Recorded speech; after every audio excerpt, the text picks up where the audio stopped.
31వ తేదీ శనివారం రోజు పింఛన్లు ఇస్తారు. దయచేసి అందరూ ఇళ్ల కాడ ఉండండి. అందరికీ నమస్కారం. రాష్ట్రంలో ఉన్న పెన్షన్దారులందరూ గమనించండి. దేశ చరిత్రలో ఎప్పుడైనా ఎక్కడైనా నెల గడవకుండానే ఒక రోజు ముందుగానే పెన్షన్లు ఇచ్చిన నాయకుడు ఎవరైనా ఉన్నారంటే అది ఒక్క చంద్రబాబు నాయుడు గారు మాత్రమే. ఈ నెల సెప్టెంబర్ 1వ తారీఖున ఆదివారం సెలవు దినం కావటం వల్ల ఆదివారం అధికారులను ఇబ్బంది పెట్టకూడదనో, లేదా 2వ తారీఖున పెన్షన్లు ఇచ్చి పెన్షన్దారులకి ఒకరోజు ఆలస్యంగా డబ్బులు అందటం వల్ల పెన్షన్దారులు ఇబ్బంది పడకూడదనో మన ముఖ్యమంత్రి చంద్రబాబు నాయుడు గారు ఈ నెల 31వ తారీఖునే, అంటే నెల గడవకుండానే ఒకరోజు ముందుగానే పెన్షన్దారులకు పెన్షన్ పంపిణీ చేయమని అధికారులకు ఆదేశాలు ఇచ్చారు.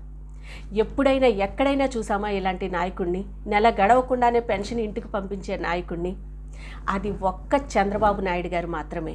ఇంతకు ముందు చంద్రబాబు నాయుడు గారే, ఇప్పుడు చంద్రబాబు నాయుడు గారే, దీని తర్వాత కూడా చంద్రబాబు నాయుడు గారు మాత్రమే ఇలాంటి పరిపాలన చేయగలరు.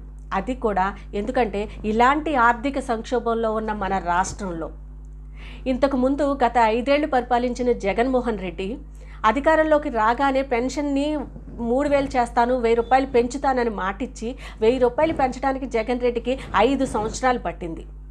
అలాగే జగన్ రెడ్డి అధికారంలో ఉన్న 5 సంవత్సరాలలో గవర్నమెంట్ ఉద్యోగస్తులందరికీ కూడా ఏ ఒక్క నెల కూడా 1వ తారీఖున జీతాలు ఇచ్చిన పాపాన పోలేదు మహానుభావుడు. కాబట్టి ఈరోజు రాష్ట్ర ప్రజలందరూ కూడా గమనించండి.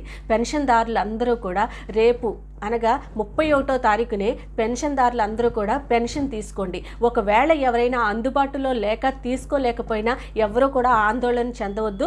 ఎందుకంటే ఆదివారం రావటం, మళ్ళీ 2వ తారీఖు సోమవారం మిగిలిపోయిన వాళ్ళందరికీ కూడా ఇచ్చే వెసులుబాటుని కల్పించారు. కాబట్టి ఎవరైనా అందుబాటులో లేక తీసుకోకపోయినా సోమవారం తీసుకోండి. ఎందుకంటే మనందరి సంతోషమే చంద్రబాబు నాయుడు గారి లక్ష్యం. మనందరి సంతోషం కోసమే ఆయన పడే తాపత్రయం అంతా. దట్ ఈజ్ చంద్రబాబు నాయుడు గారు.